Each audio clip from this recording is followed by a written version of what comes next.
Top quality और consistent performance के लिए सिर्फ सिल्वर पंप्स। टॉप क्वालिटी और कंसिस्टेंट परफॉर्मेंस के लिए सिर्फ सिल्वर पंप्स, नाम याद रखना।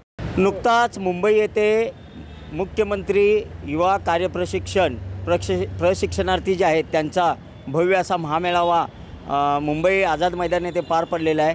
आणि त्यानंतर सांगली जिल्ह्यामध्ये एक मोठी घोषणा तुकाराम बाबा महाराज करत आहेत। ती नेमकी काय घोषणा आहे आणि त्यांचं पुढं या मेळाव्यानंतरचे काय भूमिका आहे हे आपण जाणून घेऊया। आपल्याबरोबर तुकाराम बाबा महाराज आहेत। महाराज, मला सांगा तुमचं काय नियोजन आहे? तुम्ही परवा मुंबईला 4 तारखेला जो मेळावा घेतला त्यानंतर आता तुमची भूमिका पुढे काय आहे? आम्ही मुंबईला आझाद मैदानावरती महामेळाव्याचं आयोजन केलं होतं। त्या ठिकाणी मोर्चा होता। 10 ते 12 हजारच्या पुढं त्या ठिकाणी मुलं उपस्थित होती। पण समाधानकारक त्या ठिकाणचे जे मंत्री आहेत मंगल प्रभात लोढा साहेब यांची भेट झाली, पण त्यांच्याकडून कुठल्याही पद्धतीचं समाधानकारक उत्तर त्या ठिकाणी अपेक्षित नव्हतं। त्यांच्या मुखातून हे आलं की 6 महिन्यापुरतं ते मर्यादित काम आहे, 6 महिन्यानंतर ते पुढं केलं जाणार नाही, तुम्ही त्याचा विचार सोडून द्या अशा पद्धतीने ते माझ्याकडे नाही आहे। माननीय मुख्यमंत्री आणि उपमुख्यमंत्री त्यांच्या दालनामध्ये त्यांनी तो चेंडू टाकून दिलेला आहे। त्यामुळं आम्हाला पुन्हा एकदा आता त्या ठिकाणी प्रशासकचा नियम असा आहे की ज्यांची भेट घडवण्यात येते त्याच माणसाला भेटावं लागतं, असा तिथले आझाद मैदानचा एक नियम आहे। त्यांना सांगितलं की आम्ही मंत्री महोदय मुख्यमंत्र्यांना भेटतो, तसं भेटता येणार नाही, तुम्ही ज्यांची परवानगी काढली आहे त्यांनाच तुम्हाला भेटता येणार। तर मंगलप्रभात लोढा यांची भेट झाली, ते समाधानकारक न झाल्यामुळं आम्हाला पुन्हा आमची दिशा ठरवावी लागते की आम्हाला आता कुणाला भेटायचं आहे। आम्हाला आता फक्त आणि फक्त मुख्यमंत्री साहेबांना भेटायचं आहे। त्यांच्याशी भेटलं तरच आमची ही व्यथा संपणार आहे। उपमुख्यमंत्री साहेबांना भेटायचं आहे, ज्यांनी तत्कालीन त्यावेळेचे जे मुख्यमंत्री होते एकनाथजी शिंदे साहेबांनी ही योजना काढल्या, मुख्यमंत्री युवा कार्य प्रशिक्षण योजना, ते त्यांनी काढल्या। लाडकी बहीण योजना देखील त्यांनीच काढलेली आहे। तर ही योजना कुठेतरी आपल्या भाच्याची योजना, जसं बहिणीला तुम्ही लाडक्या बहिणीला पैसे आज त्यांच्या खात्यावर देतात, तसं भाच्यासाठी पण आपल्याला ही योजना राबवणं गरजेचं आहे। म्हणून आम्ही येणाऱ्या 12/2/2025 रोजी सांगली या ठिकाणी आझाद व्यायाम मंडळ या ठिकाणी रामभाऊ घोडके यांचं ते आझाद व्यायाम सागर घोडके त्यांच्या ठिकाणी आम्ही भव्य दिव्य असा राज्यव्यापी विचार विनिमय मेळावा आयोजित करतो।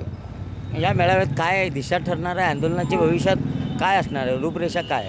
एकंदरीत एक दोन माणसाचा प्रश्न नाही आहे, एका दोघाचा प्रश्न नाही आहे। महाराष्ट्रामध्ये 36 जिल्ह्यात जेवढ्या जिल्ह्यामधून युवकांचा प्रश्न आहे, युवतींचा प्रश्न आहे। काही मुलींचं साखरपुडा होता ते सोडून मुली आलेले आहेत, काही मुलींचं लग्न ठरणार आहे, त्या मुलांचं लग्न ठरणार आहेत, भवितव्य त्यांचं त्या ह्याच्यामध्ये अडकून आहे। त्या मुलांच्यासाठी मी हा विडा उचललेला आहे। माणसातला देव बघा, राष्ट्रीय संत गाडगेबाबांचा विचार डोक्यामध्ये ठेवून वाटचाल करतोय।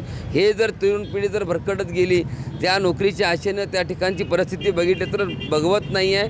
मुलं उपाशी अख्ख्या दिवसभर त्या ठिकाणी पडून राहिले।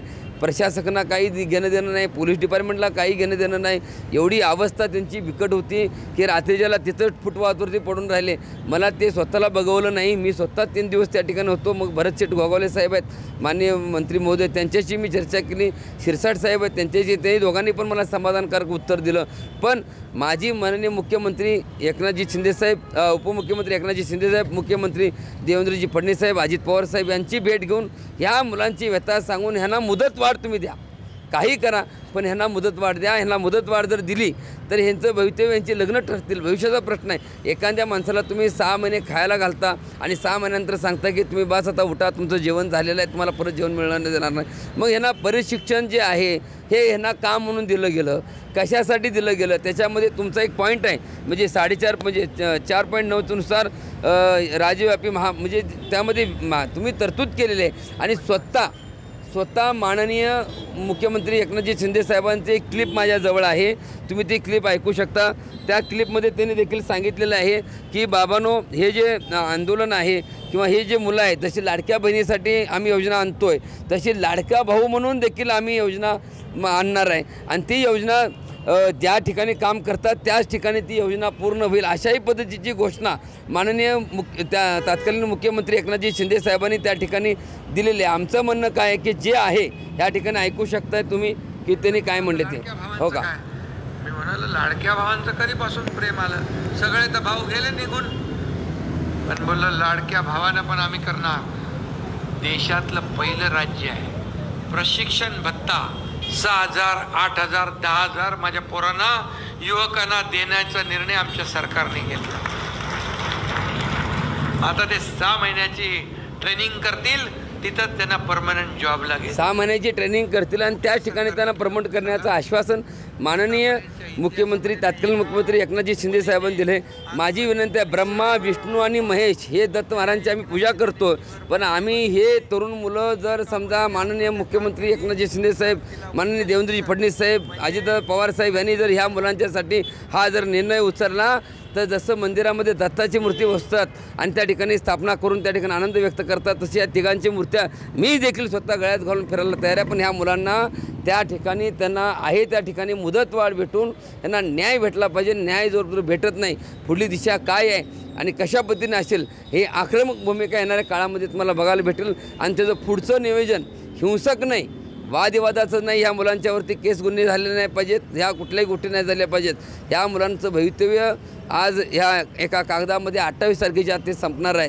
म्हणून माझी हात जोडून विनंती आहे की मोठ्या संख्येनं येणाऱ्या 12 तारखेला सकाळी 10 वाजता भारतरत्न डॉक्टर बाबासाहेब आंबेडकर स्टेडियम आणि त्याचबरोबर त्याला लागूनच आझाद व्यायाम मंडळ ह्या ठिकाणी हा भव्यदिव्य मोर्चा मेळावा आयोजित करतो आहे. आणि त्या मेळाव्याला आपण मोठ्या संख्येने ह्यात कोण मार्गदर्शन नसणार आहे, फक्त दिशा ठरणार आहे की आपणाला हे गोष्टी जर मान्य न झाल्यास आम्ही पुढं काय करू आणि कुठल्या पद्धतीने करू, कशा पद्धतीने करू आणि कोणाकडं कसं जाऊ.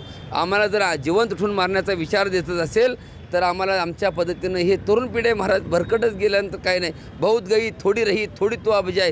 संसारातले अनमोल दिवसची मुलं एक आश्चर्य महाराज. मी एका मुलींच्या डोळ्यामध्ये पाणी बघितलं, मुलांच्या डोळ्यामध्ये पाणी बघितलं.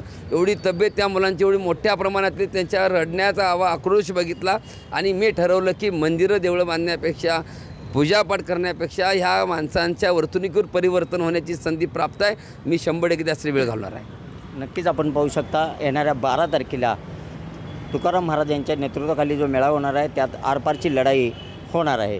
कॅमेरामन सुजितसोबत मी शंकर देवकुळे, TV9 मराठी, सांगली.